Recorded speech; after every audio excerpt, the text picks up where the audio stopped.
Okay, this year, Wednesday, is Tainus Esther. Tainus Esther, interestingly, is the only fast day that we have that's not mentioned in Tanakh.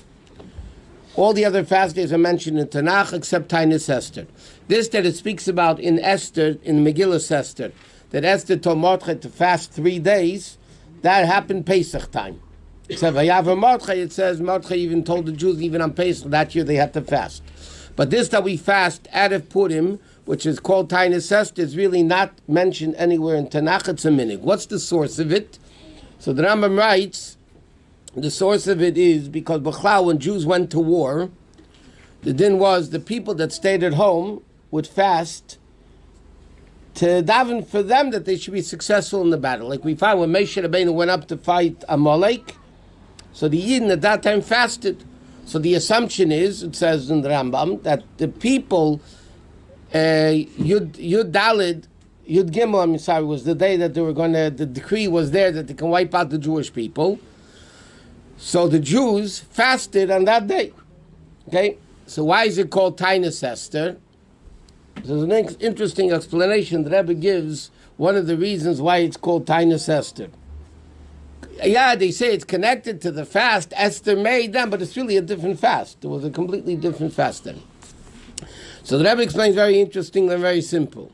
In Shulchan Aruch, the din is that when people went to war, the soldiers were not allowed to fast because they needed to have koyach, they needed to be strong to be able to fight. Who fasted? The people that didn't fight, the people that stayed at home, were the ones that were able to fast and daven. The Gzeir of Haman's decree was on every single Jew, man, woman, and child. That means everybody had to defend themselves, men, women, and child. Everybody, in all 127 countries. So the question is, halachically, they were not allowed to fast because they needed strength to fight the enemy. There was one person that was safe, that was able to fast, and that was Esther. She was safe in the palace. All the other Jews weren't able to fast because they were fighting a war. So one of the reasons why it's called Tainus Esther, because Esther was the one that initiated, and was the only one that fasted that year, Purim, when the Jews went to battle. Okay, so because it's not mentioned in scriptures in Tanakh, halachically it's an easier fast than all the other fasts. Which means people that are not well, pregnant, nursing, whatever, everybody should ask a shayla if they have to fast or not. But basically, they're much easier fast because, again, it's only a fast, it's a minig, it's not even brought down in Tanakh. Now, if the fast starts, here in LA at least, Wednesday morning at 5:42. That's Aloisa Shachar, dawn, the morning star, whichever you want to call it. That's halachically when the fast begins. Therefore, if Saudi says in halacha that if you want to get up early to fast, you should, you want to get up early to eat, right? You want to get up early to eat, you have to have in mind, before you go to sleep, that you want to get up. And then when you get up, you're allowed to eat and drink until 5:42. So I always tell people, even if you're not planning to get up, you should have it anyway in mind, because what happens if you do get up and you want to take a drink? Because otherwise, once you go to sleep, the fast begins. Unless if you have in mind you're going to be eating or drinking something, the fast begins. So the best thing anyway is to have in mind, whether you're going to get up or not, just have in mind that you're going to get up and fast. The davening, what?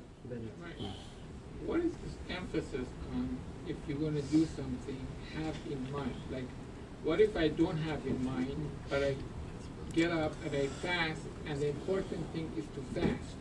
Because a lot of things in Torah have to do with your intent. Now, if you go to sleep without the intent of getting up early to eat, basically in your mind, you're getting up in the morning when it's going to be too late to fast. Too late to eat. So therefore, your intent by going to sleep was that you're going to start to fast now, because by the time you get up, you don't eat in your sleep, right? So you're going to get up, it's going to be too late to eat. So by having in mind, it means you're not accepting the fast upon yourself yet, and therefore you're able to eat and drink until 5:42. What if you didn't have in mind to fast? What? You didn't have in mind to fast. Then you have a problem. It's better to verbalize it? It says it's better to verbalize it, but even intent itself is enough. Okay, let's go. If you wake up anyway before the fast time, So you have to decide to eat, or you know that you're going to be able to? No, you can have in mind to eat in you. Why is it so complicated? It's so simple. Anyway, Shacharis that morning is regular Shacharis. It's Wednesday morning, but you have Slichas for Tainus Esther, which is said after Tachnun, before Avinu Malkeinu, the small Avinu Malkeinu. Then you have Slichas, and then you have the long Avinu Malkeinu that we say on a fast day. And then you have Torah reading, Vayichal, and, regular fast day things. The minig, it's a lot of different minhagim, but in Chabad the minig is that Tainus Esther before Mincha, we give Machzis HaShekel. The uniqueness of Chabad minig is even if it's earlier fast. Now the Purim is Sunday, so you can't fast on Shabbos, and Friday you don't initiate a fast to begin with, so you fast Thursday before. So our minig is even when Tainus Esther is Thursday, because Purim is Sunday, so then you still do Machzis HaShekel on the fast day. What's this inyan of Machzis HaShekel? It's a remembrance for what the Jews gave in the time of the Beis HaMikdash. Every year in Bechad Ba'ad, the Mishnah says, Mashmirim ala shkolim. They started reminding people to give the shkolim, the half a shekel. What was the purpose of a half a shekel? It's twofold purpose, according to most opinions. Some people say it wasn't for the counting. Number one, to count how many Jews there were. So therefore, the census was from the age of 20 and up. So therefore, every person 20 years old had to give a half a shekel, everybody equal, to know how many Jews there were. And what did they do with the money? They bought the daily karbonis, the daily sacrifices of Shacharis and Mincha. And therefore, every Jew had a participation in every single carbon, which is brought every single day in the morning and in the Mincha time. So that was the purpose of Machzis HaShekel. So it's brought down that therefore there's a minig before Purim to give Machzis HaShekel. But today the minig is to give $3.50. Okay, what does it mean, $3.50? You can't give 6 quarters. It has to be Machzis HaShekel, meaning it has to be a coin, which is one coin which is half of the major currency. Like for here, it's $1, so you have to give a half a dollar, but it has to be a half a dollar coin. In Israel, it's a shekel, you have to give a half a shekel, which is the currency. Over there is shekel, so you have to give a half a shekel. If it's in Mexico, you have a peso, you have to give a half of a peso. But it can't be like 2 quarters to make the half a dollar. You have to give 50 cents. The minig is also a 50-cent piece, a half a dollar. What happens if you live in a country that they don't have such a currency? 1 second. Don't have such a currency, so you give based on a neighboring country. Now, You can't rip a bill in half. no, sorry. So why 3? Why 3? Because it says 3 times the word trum in reference to Machzis HaShekel. So therefore the minig is to give $3.50. Now, at what age does it start? Now, in the time of the Beis HaMikdash, it was only men over 20. So there's different opinions in Halachos. Should somebody, doesn't now that there's a minig, it's not really giving the half a shekel. It's a minig to give a half a shekel. So many poskim hold it starts from bar mitzvah.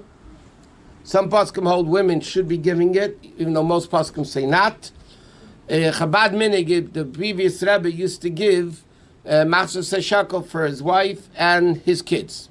When they're little, when they get older, the kids give themselves. But our minig is to give for the children, unless if they're giving themselves, and also for the daughters or the wife or whatever. So you give 3 half a shekel. In other words, if you don't have $half, the shul has $half. You put in $1.50, and you take out 3 half shekels. And huh? You can put in $5, but you can only take out 3 half shekels, because then you got to make money somehow. Pick it up and put it down a few times. No, that's I don't know where that comes from. It's ridiculous. It doesn't make sense because So if you're giving for 3 people, if you're giving for 3 people, I'm saying if you're giving it yourself, you don't put it in the box once and take it out and do it 3. People do that. They each one for themselves gives 3. That doesn't make sense. Once you give it already, it's given. You can't take it back. if you put in a 5 or a 10, you take it. Yeah, then you could do it for a few people. So if you put in a $5 bill, it's good for 3 people, right? Then you do it that way. But so our minig is, but it's interesting. Halacha says you don't have to give for the kids, but once you give 1 year, then you have to give every year. You can't start and then stop. If you give Machzis HaShekel, it has to be that. What happens if you weren't able to do it before Mincha? Huh? No, if it's because after nightfall, it's but I'm in Hogim. It says then you give it Purim morning. It has to do with tzedakah at night. Al pi Kabbalah, you don't give tzedakah at night. So, but many people just give it before the Megillah reading at night. Before the Megillah, after the Megillah, they put in the Masas HaShekel, the $3.50. It's an interesting halacha, by the way, that when we were Yeshiva Bachim, we didn't have $1.50 to our name. So how do we give Masas HaShekel? So there's a din that Hegdish Shava Moneh, Shechil al Shava Pruta Mechulal. The Gemara says Hegdish, which also includes tzedakah money, that's worth 100 mon, $100, that you could redeem it for a pruta. So then we were told this Bachim, well, not Bachim, you're a little kid, 13-year-olds, 14-year-olds. Then now everybody has money. We didn't have any money in those days. So they were told you put in, let's say, a quarter, and then you could take out, be paid at the $3.50, and you can give it back. It's not called stealing because you actually paid at the Hegdish for that. But today, people don't do it because Baruch Hashem today, people can afford $1.50. But it's interesting, that $1.50 that you give Machzas HaShekel cannot be deducted from tzedakah money. Like you give 10% tzedakah, whatever, you can't deduct that. Or the minimal obligation of Matonas Levyanim, that you give poor people on Purim, the minimal obligation could also not be deducted from tzedakah because it's a separate obligation that you have to give. Okay, that's that as far as Machzas HaShekel goes. Okay, now, as far as Purim night, what? What's the connection of paying half a shekel on Purim and not other time of the year? Purim is the essence of Adar, number one, and it's time when everybody's around. Because in the villages, people didn't go in. Some went in for Pasha Zachar. But like we learned, according to Halachos, if you didn't hear Pasha Zachar, you can hear B'Yetza Purim in the morning. By Kriya Satayr, you could be Yetza Pasha Zachar then. It was just the time when people were there. What? At the time of Beis Hamikdash also they would collect. No, Be'echad Ba'adar. And Rosh Chodesh Adar, Bezdin already was sending out collecting the Machzas HaShekel. Today, which is a minig, so when is the minig? You do it when a lot of people are in shul, so you do it Purim time. Not also to show them our skull came before Holy Skull. That has nothing to do. That you could do from Rosh Chodesh Adar. What? I wasn't quite sure. Why is it the half a shekel? Is that the 10 grams worth of... It doesn't, halachically, it doesn't have to be silver. People like to use, but al pidin, it doesn't say that you have to use silver. It says it have to be a half a shekel of the coin, which is half the currency of the country. Some people are machmed to use silver, but al pidin, you don't have to use silver. Because silver coins, the value of the silver. it doesn't have to be the value of the silver.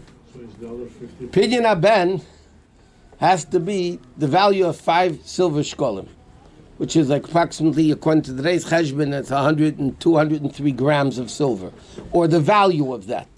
Machzas shekel has nothing to do. You have to give a half a shekel. It's not the value of 3 silver. That one.